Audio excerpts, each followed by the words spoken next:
సూర్యాపేట మండలం టేకుమట్ల గ్రామం వద్ద జాతీయ రహదారిపై రోడ్డు ప్రమాదం. హైదరాబాద్ నుంచి విజయవాడ వెళ్తున్న బస్సు డ్రైవర్ కు ఫిట్స్ రావడంతో బస్సు అదుపు తప్పి ఒక్కసారిగా చెట్ల పొదల్లోకి వెళ్లిన బస్సులో 15 మంది ప్రయాణికులు ఉండటం వల్ల భారీ ప్రమాదం తప్పింది. ఇద్దరికి స్వల్పంగా గాయాలు. క్షతగాత్రులను అంబులెన్స్ లోని సూర్యాపేట ప్రభుత్వ ఆసుపత్రికి తరలింపు.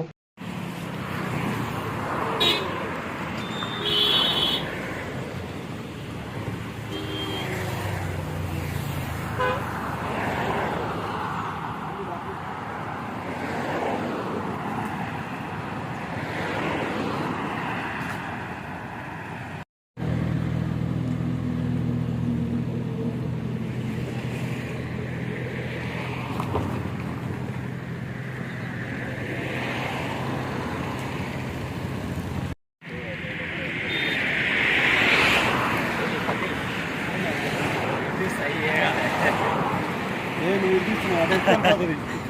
అదే